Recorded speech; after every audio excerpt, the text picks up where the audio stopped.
ये कहानी आशापुर नाम के एक छोटे से गांव की है। आशापुर गांव के लोग साधारण जीवन जीते थे। इस गांव में ज्यादातर किसान थे जो अपनी आजीविका के लिए बारिश पर निर्भर रहते थे। इसी गांव में रामू नाम का एक किसान रहता था। रामू मेहनती और ईमानदार था, लेकिन वह हमेशा अपनी किस्मत को कोसता रहता था। और आखिर कोसे भी क्यों ना, रामू बहुत मेहनत करता था, परंतु उसकी फसल कभी समय पर नहीं पकती, और जब पकती तो बारिश या सूखा सब बर्बाद कर देता। यह कहानी उसकी बदकिस्मती और एक अद्भुत मोड़ की है। एक दिन इसी तरह काम करने रामू सुबह सुबह अपने खेत पर पहुंच जाता है। रामू के पास एक छोटी सी जमीन थी जो अगल बगल से दूसरों की जमीन से जुड़ी हुई थी। रामू जब अपने खेत पर पहुंचा तो वो देखता है उसके अलावा अगल बगल के खेतों पर काम करने कोई भी नहीं आया है। ये क्या अब तक कोई नहीं आया? लगता है किसी को कुछ पड़ी ही नहीं है। चलो, अब इनके लिए तो मैं कुछ नहीं कर सकता, पर कम से कम अपने खेत का काम तो कर सकता हूं। फिर रामू अपनी कुदाल लेकर अपने खेत पर काम करने लगता है। काम करते करते सुबह की दोपहर हो जाती है, पर रामू अपने काम करने में इतना व्यस्त था कि उसे तो समय का पता ही नहीं लगता है। तभी थोड़ी देर में उसकी पत्नी गौरी उसके लिए खाना लेकर आती है।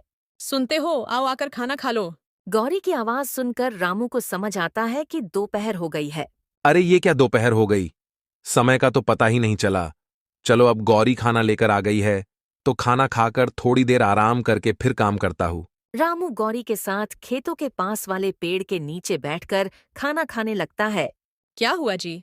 लगता है आज कुछ ज्यादा ही थक गए हो। हाँ, आज सुबह से लगातार खेतों पर काम कर रहा था। सुबह की दोपहर हो गई, पता भी नहीं चला। तो आपने थोड़ी देर आराम क्यों नहीं किया? मैं क्या करता, अगल बगल के खेतों पर कोई काम करने आया ही नहीं, तो मुझे लगा अभी दोपहर होने में समय है, इसलिए मैं भी लगा रहा। वो तो तुम आई तो पता चला कि दोपहर हो गई। क्या हुआ, अब तक कोई आया क्यों नहीं खेतों पर काम करने?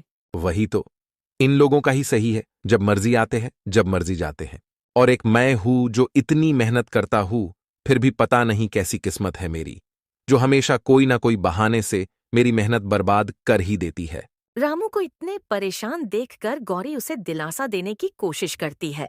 आप इतना क्यों दुखी हो रहे हो? आपको पता है ना, आप मेहनत करते हो तो बस। किस्मत को क्या कोसना? आज आपकी किस्मत साथ नहीं दे रही है, पर क्या पता कल आपकी किस्मत आपका साथ देने लगे। हाँ गौरी, पर ये कल कब आएगा? कब मेरी किस्मत मेरा साथ देने लगेगी? मैं जब सोचता हूं कि इस बार कोई परेशानी नहीं होगी, तो फिर कहीं ना कहीं से कोई ना कोई परेशानी आ ही जाती है। कभी कभी तो मुझे लगता है कि विधाता को भी मुझे परेशान करने मजा आता है। आप निराश मत होइए। देखिए, आप बस अपने मेहनत पर ध्यान दीजिए। मुझे पूरा भरोसा है कि आज नहीं तो कल आप खुद मुझे कहेंगे कि लगता है किस्मत मेरा साथ दे रही है। देखते हैं गौरी, ये समय कब आता है। रामू को खाना खिलाकर गौरी वहां से चली जाती है और रामू फिर से अपने खेत में काम करने लगता है। रामू अपने खेत में काम कर ही रहा होता है, तभी वहां बगल वाले खेत का मालिक हरि आता है। रामू को काम करता देख हरि उसे आवाज लगाता है। और रामू भाई, क्या हाल है? लगता है आज कुछ जल्दी ही आ गए थे खेत पर काम करने। जल्दी? जल्दी कैसी हरी भाई, दोपहर हो चुकी है। तुम आज कुछ ज्यादा ही देर से आए हो। हाँ भाई, आज थोड़ा देर से उठा था तो सोचा दोपहर का खाना खाकर ही जाता हूँ खेत पर तुम्हें क्या हुआ है रामू भाई? खेत को देखकर लग रहा है तुम्हारा पूरा काम हो गया है, पर तुम्हारे चेहरे को देखकर लग रहा है काम अब तक शुरू भी नहीं हुआ है। नहीं भाई, ऐसी कोई बात नहीं है। वो बस अपनी किस्मत को लेकर थोड़ा परेशान था।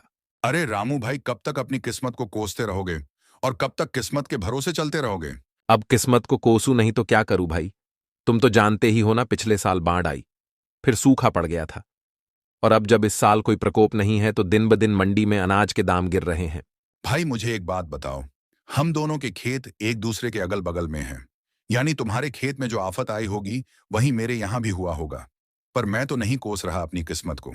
हाँ, मैं भी मानता हूं कि किस्मत का साथ बहुत जरूरी होता है, पर सुनो भाई, मेहनत का फल जरूर मिलता है। कभी कभी हमें किस्मत को बदलने के लिए खुद कदम उठाने पड़ते हैं। मैं कुछ समझा नहीं भाई, जरा विस्तार से बताओ। रामू भाई, तुम खेती के अलावा क्या करते हो? रामू हरि का ये प्रश्न सुनकर थोड़ा चौंक जाता है। उसे लगा कि शायद हरि के पास कोई ऐसी बात है जो उसकी समस्या का समाधान कर सकती है। हरी भाई, मेरे पास खेती के अलावा और कोई काम नहीं है। मेरे पिता और दादा भी यही करते थे। पहले दादा की जमीन पिताजी को मिली थी और अब मुझे, तो हम हमेशा से अपनी जमीन पर ही निर्भर रहे हैं। देखो भाई, वो पहले का समय था जब खेती किसानी से तुम अपना और अपने घर वालों का पालन पोषण कर सकते थे, पर अब तुम्हें उसके अलावा भी कुछ करना पड़ेगा। हरी भाई, खेती के अलावा क्या करूं? भाई मैं तुम्हें बताऊंगा, नहीं दिखाऊंगा। पहले तुम फटाफट से अपना सारा काम निपटा लो और मैं मेरे खेत का काम कर लेता हूँ। फिर मैं तुम्हें मेरे साथ अपने घर ले जाता हूँ। ठीक है भाई, मैं अभी अपने खेत का काम निपटा लेता हूँ। फिर दोनों जान अपने अपने खेतों में काम करने लगते हैं। रामू ने अपने खेत का काम सुबह जल्दी आकर शुरू किया था, इसीलिए उसका काम जल्दी हो जाता है। रामू अपने खेत का काम करके हरी के खेत के पास जाकर खड़ा हो जाता है और हरी को काम करता देख मन ही मन सोचता है। हरी भाई की मदद कर देता हूँ ताकि उनके साथ उनके घर जाकर पता कर सकूं कि वो क्या दिखाना चाहते हैं। हरी भाई रुको, मैं आपकी मदद कर देता हूँ ताकि आपका भी काम जल्दी हो जाए। ठीक है भाई। फिर क्या था, रामू भी हरी के खेत में उसके काम में मदद करने लगता है। रामू के मदद करने की वजह से हरी के खेत का काम भी जल्दी हो जाता है। धन्यवाद रामू भाई, आपकी वजह से आज मेरे खेत का काम जल्दी हो गया। धन्यवाद किस बात का भाई? आप भी तो मेरी मदद करने वाले हो, तो मेरा भी तो फर्ज बनता है आपकी मदद करना। हाँ भाई, चलो मेरे घर चलते हैं। फिर दोनों जान वहां से हरी के घर की तरफ चले जाते हैं। चलते चलते दोनों हरी के घर के पास पहुंच जाते हैं, पर घर में जाने से पहले हरी रामू को बाहर ही रोक लेता है। रामू भाई, तुम बहुत परेशान थे, इसीलिए मैं तुम्हें अपने साथ अपना ये राज बताने लाया हूँ। पर मैं जो तरीका तुमको बताऊंगा और घर पर जो चीजें तुम देखोगे वो तुम किसी और को नहीं बताओगे। हरी की ये बात सुनकर रामू थोड़ा चौंक जाता है और सोचने लगता है। मुझे कुछ गड़बड़ लग रहा है, वरना हरी भाई ऐसी बात नहीं करते। पता नहीं वो घर पर मुझे क्या दिखाने वाले हैं। अरे रामू भाई, कहाँ खो गए? डरो मत, मैं तुम्हें जो दिखाने वाला हूँ उसकी मदद से तुम्हारी मेहनत कभी बर्बाद नहीं होगी, चाहे सूखा पड़े या बाढ़ ही क्यों ना आ जाए। रामू थोड़ा परेशान तो हो जाता है, पर फिर भी वो हरी के साथ उसके घर में जाता है। रामू हरी की बातों से थोड़ा परेशान तो था, परंतु हरी के घर के अंदर का साजो सामान देखकर रामू की परेशानी और बढ़ जाती है। बाप रे बाप, इतना सारा सामान! हरी भाई, तुम्हारा घर बाहर से तो किसी किसान का लग रहा था, पर इसके अंदर का माहौल तो किसी व्यापारी के घर जैसा है। भाई अभी तो कुछ नहीं है, मैं तुम्हें जो दिखाने वाला हूँ उसे देखकर तो तुम्हारे होश उड़ जाएंगे। हरी की बातें सुनकर रामू की बेचैनी बढ़ने लगती है। हरी भाई, तुम मुझे वो दिखा दो जो दिखाने लाए हो, क्योंकि तुम्हारी बातें सुन सुनकर अब मैं बेचैन होने लगा हूं। ठीक है भाई, तुम यही रुको, मैं अभी वो सामान लाकर दिखाता हूँ। हरी वहां से अपने दूसरे कमरे में चला जाता है और रामू उसका वहीं रुककर इंतजार करने लगता है। थोड़ी देर में हरी अपने साथ एक गोनी लेकर आता है। हरी भाई, ये क्या लाए हो अपने साथ? भाई इसी में तो है वो चीज जो तुम्हारी हर समस्या को दूर कर देगी। ऐसा क्या है इस गोनी में? हरी उसे वो खोलकर उसमें रखी चीज दिखा देता है। भाई ये क्या? ये तो चावल है। रामू भाई, ये कोई मामूली चावल के दाने नहीं हैं, ये मैंने चीन से मंगाए हैं। मैं कुछ समझा नहीं भाई, तुमने चावल के दाने चीन से क्यों मंगाए? और ये चीन के चावल मेरी किस प्रकार मदद कर सकते हैं? भाई मैंने जैसे कहा था, ये कोई मामूली चावल नहीं है। ये जो तुम मेरे घर पर साजो सामान देख रहे हो, सब इसके बदौलत ही आया है। मैं कुछ नहीं समझा भाई, ये कोई जादुई चावल है क्या? हाँ भाई, कुछ वैसा ही सोचो जैसे कि हर बार हमारी फसल किसी न किसी कारण से बर्बाद हो जाती है, तो मैं क्या करता हूँ, बची खुची फसल में इसे मिलाकर बेच देता हूँ। इससे मेरा बहुत मुनाफा होता है। रामू को इन चावल के दानों में कुछ गड़बड़ लग रहा था। हरी भाई, ये चावल के दाने हमारे चावल के दानों से अलग है थोड़े। हाँ भाई, क्योंकि ये चावल उगाए नहीं बनाए जाते हैं। यानी ये चावल नकली है? हाँ, कुछ ऐसा ही समझो। पर इसको अगर हम दूसरे चावल में मिला दें तो किसी को पता नहीं चलता है कि ये नकली चावल है, और इसे बेचकर मुनाफा भी तगड़ा होता है। भाई पर ये तो गलत है। ऐसे नकली चावल कोई व्यक्ति खाएगा तो उसकी तबीयत खराब हो सकती है। हाँ, तो उससे हमें क्या, हमें तो इसे बेचकर मुनाफा मिलेगा। हम उसमें खुश हैं, हम दूसरों की क्यों सोचें। जब हमारी फसल खराब हो जाती है, हमारे घर वाले भूखे मरते हैं, तो कोई पूछने आता है क्या? तो हम क्यों दूसरों की सोचकर अपना नुकसान कराएं? नहीं भाई, ये गलत है। मैं अपने फायदे के लिए किसी की जान से नहीं खेल सकता। भले ही मैं कितनी भी तकलीफ में क्यों ना रहूं, पर मैं किसी और के जान के साथ खिलवाड़ नहीं कर सकता। रामू भाई, एक बार फिर से सोच लो, ये चावल तुम्हें बहुत अमीर बना सकते हैं, और तो और इनके होते हुए तुम्हें अपने फसल की ज्यादा चिंता भी नहीं करनी होगी। जितना भी हुआ बाकी का ये संभाल लेंगे। नहीं भाई, ये काम मुझसे नहीं हो सकता है, चाहे कितना भी फायदा क्यों ना हो। ठीक है भाई, जैसा तुमको सही लगे। हाँ भाई, चलो फिर मैं चलता हूँ। रामू हरि के घर से निकल जाता है। रामू फिर से परेशान होकर अपने घर की तरफ चल पड़ता है। चलते चलते रामू परेशान हालत में एक पेड़ के नीचे आकर बैठ जाता है। अब क्या करूं मैं? अपने नसीब को कोसूं या नहीं? कुछ देर पहले तक लग रहा था कि मुझे कोई नई राह मिल जाएगी जो मेरी किस्मत को बदल देगी, पर आखिर हुआ वही, फिर मेरी किस्मत दगा दे गई। अब मैं क्या करूं? आखिर कब तक इस किस्मत को कोस के काम होगा मेरा? रामू परेशान होकर पेड़ के नीचे अपने आप से बात कर रहा होता है। तभी वहां पास से एक साधु बाबा गुजर रहे होते हैं और रामू को इतने परेशान देखकर बाबा उसके पास चले जाते हैं। क्या हुआ बेटा? इतने परेशान क्यों हो? कोई तकलीफ है क्या? रामू बाबा को देखकर चौंक जाता है। नहीं बाबा, कोई परेशानी नहीं है। देखो बेटा, मुझसे छुपाकर क्या करोगे? तुम्हारी शक्ल बता रही है कि तुम बहुत परेशान हो। कोई तकलीफ है तो मुझे बताओ, शायद मैं तुम्हारी कोई मदद कर सकूं। बाबा की ये बात सुनकर रामू सोचने लगता है। इतना तो परेशान हूं और अब कोई रास्ता तो नजर नहीं आ रहा है। एक बार बाबा से बात करके देखता हूं, शायद वो कोई उपाय बता दे। क्या सोच रहे हो बेटा? बोलो, क्या परेशानी है? एक परेशानी तो है बाबा। मैं मेरी किस्मत से परेशान हूं। मुझे ऐसा लगता है वो मेरा साथ कभी नहीं देती है। क्यों बेटा, तुम्हें ऐसा क्यों लगता है? बाबा, मैं एक मामूली किसान हूं जिसका सारा संसार खेती बाड़ी पर निर्भर है, और मैं पूरी ईमानदारी से अपने खेत पर काम करता हूं। पर मेरी किस्मत कभी साथ नहीं देती है। कभी बारिश मेरी फसल खराब कर देती है, कभी सूखा पड़ जाता है, और किसी साल फसल बच गई तो उस साल मंडी में फसल की दाम कम हो जाती है। बेटा, तो तुम किसानी के अलावा कुछ करने की क्यों नहीं सोचते हो? बाबा, मेरे पुश्ते किसानी ही करते आ रही है, और फिर मैं किसानी कैसे छोड़ दूं? और किसानी छोड़ना तो कोई तरीका नहीं है ना बाबा। इसी तरह अगर हर किसान परेशान होकर किसानी छोड़ दे तो लोग तो भूखे मर जाएंगे। हाँ बेटा, यही तो सोचकर तुम्हें और मेहनत करनी होगी। बाबा, मैं मेहनत करने से पीछे नहीं हटता, पर आखिर मेरा भी घर परिवार है। मुझे मेरे अलावा उनका भी देख सोचकर चलना पड़ता है। बेटा, तो जिस तरह तुम परेशान हो, उसी तरह तुम्हारे साथ वाले किसान भी तो परेशान होंगे ना? तो तुम सारे मिलकर कोई उपाय ढूंढो। शायद सारे लोग मिलकर कुछ सोचे तो तुम सभी की समस्या दूर हो जाए। बाबा, मेरे अगल बगल वाले में से तो कुछ ने दूसरा रास्ता चुन भी लिया है, खेती से पैसे बनाने का। बेटा, तो तुम उनसे पूछो और उनका तरीका अपना कर देखो, शायद तुम्हारा भी काम बन जाए। नहीं बाबा, मैं वो रास्ता नहीं चुन सकता। मुझे वो सही नहीं लगा। क्यों बेटा, ऐसा क्या कर रहे हैं वो जो तुम्हें सही नहीं लग रहा है? बाबा की ये बात सुन रामू सोचता है। अब क्या करूं? बाबा को हरी भाई वाली बात बता दूं? किस तरह वो लोगों की जान के साथ खिलवाड़ कर रहे हैं? बता देता हूं, पर हरी भाई का नाम नहीं लूंगा, क्योंकि आखिर वो मेरी मदद करने की कोशिश ही कर रहे थे। हाँ बाबा, मेरे जान पहचान में एक किसान भाई बहुत गलत काम कर रहे हैं। क्या गलत कर रहे हैं, जरा मुझे भी बताना तो। बाबा, आज मैं सुबह उनसे मिला था और आपकी तरह मुझे परेशान देखकर उन्होंने भी मेरी मदद करने की सोची। उनकी भी खेती का काम है जो हर साल मेरे तरह कुछ ना कुछ कारणों से खराब हो जाती थी, तो उन्होंने एक नया उपाय सोच लिया है बचे कुचे अनाज के साथ पैसे कमाने का। ऐसा क्या करते हैं बेटा वो बचे हुए अनाज से? बाबा, उन्होंने चीन से चावल मंगा लिया है और वो उन्हें अपने बचे हुए चावल के दानों में मिला देते हैं, जिसे बेचकर वो बहुत पैसे कमा रहे हैं। हाँ, तो बेटा इसमें क्या गलत है? तुम भी चीन से मंगा लो और उनके ही तरह बेचो। नहीं बाबा, आप शायद समझे नहीं। वो चावल जो चीन से मंगाते हैं वो मामूली चावल नहीं है, क्योंकि उन्हें उगाया नहीं बनाया जाता है। रामू की ये बात सुनकर बाबा चौंक जाते हैं। क्या कहा बेटा?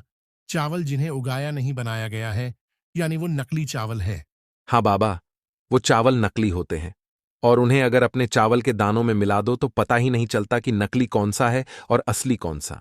बेटा, पर ये नकली चावल तो लोगों की जान ले सकते हैं ना? हाँ बाबा, इसीलिए तो मैंने वो रास्ता नहीं चुना, क्योंकि मैं अपने फायदे के लिए किसी की जान नहीं ले सकता, भले ही इसके लिए मुझे और कितना भी परेशान क्यों ना होना पड़े। वाह बेटा, क्या खूब बात कही तुमने। तुमने अच्छा किया वो रास्ता नहीं चुनकर, क्योंकि अभी तो तुम्हें शायद फायदा हो भी जाता, पर बाद में तुम्हें तुम्हारी गलतियों पर पछताना पड़ता। हाँ बाबा, मेरा भी परिवार है। अगर मैं ये गलत काम करूंगा तो कल मेरे परिवार के साथ भी कुछ गलत हो सकता है। हाँ बेटा, हमारी गलतियों की सजा कभी कभी हमारे परिजनों को भी भुगतनी पड़ती है। बाबा, अब आप ही बताइए, आखिर मैं क्या करूं? मेरी किस्मत के तारे में कैसे सुधारूं? आखिर मेरा भी परिवार है, मुझे उनका भी तो सोचना पड़ेगा बाबा। बेटा, तुम मेरा एक काम करो, तो मैं तुम्हें इस समस्या से बाहर निकलने में मदद करूंगा। बोलिए बाबा, मैं क्या करूं? मैं आपके सारे काम करने तैयार हूं, बस आप मुझे इस समस्या से बाहर निकालिए। बेटा, तुम्हें कुछ ज्यादा नहीं करना है। तुमने कहा ना, तुम्हारा भी परिवार है, तो तुम्हें बस उनसे जाके ये चीन के चावल वाली बात बतानी है, क्योंकि तुमने अपना सोचकर मना कर दिया।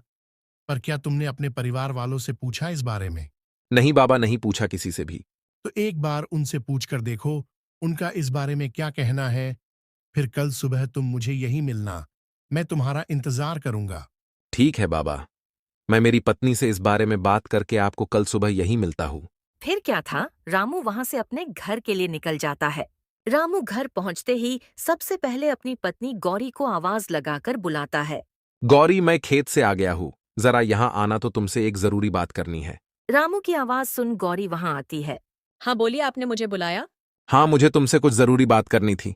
बोलिए, क्या बात करनी है? गौरी, तुम तो जानती हो, हमारी खेती से कुछ समय से हमें कोई मदद नहीं मिल रही है। हाँ, आज दोपहर को तो आप बता रहे थे, वही ना? हाँ गौरी, वही।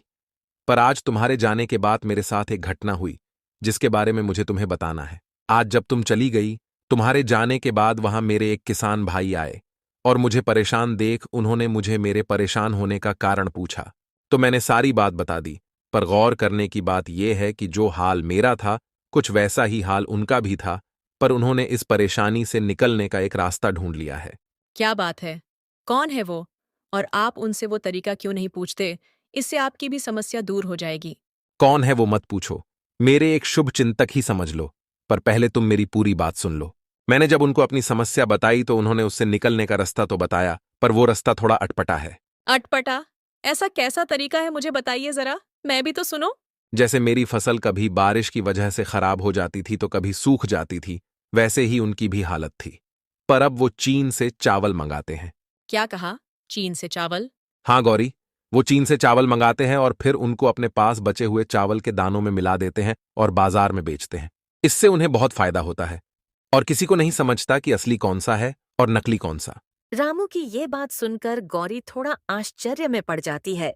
मैं कुछ समझी नहीं, असली चावल नकली चावल?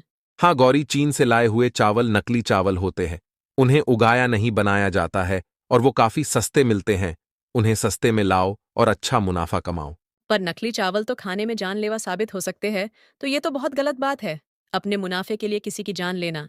हाँ, मुझे भी ये गलत लगा तो सोचा एक बार तुम्हारी भी राय लेकर देख लेता हूं, क्योंकि मेरी इस परेशानी से तुम भी तो परेशान हो और सिर्फ मेरे मना करने से अच्छा है एक बार तुम्हारी भी राय लेना मुझे सही लगा। नहीं जी, हम एक बार के लिए भूखे सो जाएंगे, पर किसी के साथ ऐसा धोखा करके पैसे कमाना बहुत गलत होगा। आज हम चैन से सो जाएंगे, पर कल उन गलतियों का भुगतान हमें किसी न किसी तरह चुकाना ही पड़ेगा। गौरी की ऐसी बातें सुनकर रामू बहुत भावुक हो जाता है। वाह गौरी, मुझे आज तुम पर बहुत नाज हो रहा है, क्योंकि तुम भी बिल्कुल मेरी तरह सोच रही हो। चलिए ये सब बातें छोड़िए, इन गलत बातों को अपने ऊपर हावी मत होने देना। आप और मेहनत कीजिए, देखना बहुत जल्द आपको कामयाबी मिलेगी। फिर क्या था, गौरी की ऐसी बातों ने रामू का हौसला और बढ़ा दिया था। फिर अगली सुबह रामू बाबा से मिलने अपने घर से निकलता है। रामू जब वहां पहुंचता है तो बाबा वहां नहीं होते हैं और बाबा को वहां नहीं पाकर वो थोड़ा मायूस हो जाता है। ये क्या, बाबा तो यहां नहीं है? अब क्या, कहां से मिलेगा मुझे मेरी परेशानी का हल? रामू अभी अपने आप से बातें कर ही रहा होता है, तभी बाबा अचानक से प्रकट हो जाते हैं। आ गए बेटा तुम। बाबा को अचानक से प्रकट होता देखकर रामू थोड़ा डर जाता है और अपने मन में सोचने लगता है। बाप रे बाप, ये तो कोई मायावी बाबा लग रहे हैं। अभी के लिए मेरा यहां से निकलना ही सही रहेगा। अरे बच्चा, डरो मत। ये तो मेरी एक छोटी सी शक्ति है। मैं कोई मायावी नहीं हूं। नहीं बाबा, मैं डरा नहीं था, बस थोड़ा चौंक गया था। बोलो बेटा, क्या तुमने वो काम किया जो मैंने तुमसे कहा था? हाँ बाबा, मैंने मेरे पत्नी से उन चीन के चावल के बारे में बात की और उसे ये भी बताया कि इनसे हमें बहुत फायदा होगा। पर उसकी सोच पूरी मेरी तरह है, उसने भी ये गलत काम करने से मना कर दिया। उसने तो ये तक कहा कि हम एक समय पर भूखे रह सकते हैं, पर किसी के साथ इस तरह धोखा करके पैसे नहीं कमा सकते। रामू की ये सारी बातें सुनकर बाबा बहुत प्रसन्न होते हैं। ये तो बहुत अच्छी बात है बेटा कि तुम्हारी घरवाली की सोच बिल्कुल तुम्हारी तरह है। बाबा, अब आप मुझे कोई तरीका बताइए जिससे मेरी समस्याएं दूर हो सकें। हाँ बेटा, रुको, मैं तुम्हारे लिए कुछ लाया हूँ जिससे तुम्हारी सारी समस्याएं दूर हो जाएंगी। बाबा फिर उसे एक पोटली देते हैं। बाबा इस पोटली में क्या है? बेटा, इस पोटली में जादुई मिट्टी है। तुम बस इस मिट्टी को ले जाकर अपने खेत में छिड़क देना और फिर उसके बाद अपने अनाज के बीजों को छिड़क देना। फिर कमाल देखना। पर एक बात याद रखना, मिट्टी कम कम छिड़कना, और जब पोटली की मिट्टी खत्म होने वाली हो तो अपने खेत की मिट्टी इसमें मिला देना। इस पोटली को कभी खाली मत होने देना। ठीक है बाबा, मैं आपकी सारी बातों को याद रखूंगा। ठीक है तो बाबा, मैं चलता हूँ। रामू फटाफट से जाकर अपने खेत में मिट्टी छिड़क देता है। चलो, अब मिट्टी तो छिड़क दिया, अब फटाफट से बीजों को भी छिड़क देता हूँ। रामू सारे खेत में जल्दी जल्दी बीज छिड़क देता है। चलो, बाबा के कहे अनुसार मिट्टी भी छिड़क दी और बीज भी। चलो अब घर चलता हूँ। कल सुबह जल्दी आकर एक बार खेत का जायजा ले लूंगा और जादुई मिट्टी का कमाल भी देख लूंगा। फिर अगली सुबह रामू सुबह सुबह अपने खेत पर पहुंच जाता है और अपने खेत की हालत देखकर चौंक जाता है। उसका खेत पूरा हरा भरा हो चुका था। उसे अपने आंखों पर यकीन नहीं हो रहा था। आखिर बाबा की बात सही हो गई। अब इस जादुई मिट्टी से मेरी सारी परेशानियां दूर हो जाएंगी और आखिर गौरी की बात भी सही हो गई। अब किस्मत भी मेरा साथ देगी। दोस्तों, इस तरह रामू और गौरी के नेक दिली ने उनकी बदकिस्मती को बदल दिया और अब उन्हें अपने किस्मत को नहीं कोसना पड़ेगा। दोस्तों, इस तरह की और शानदार कहानियां देखने के लिए हमारे इस चैनल को सब्सक्राइब कर लें।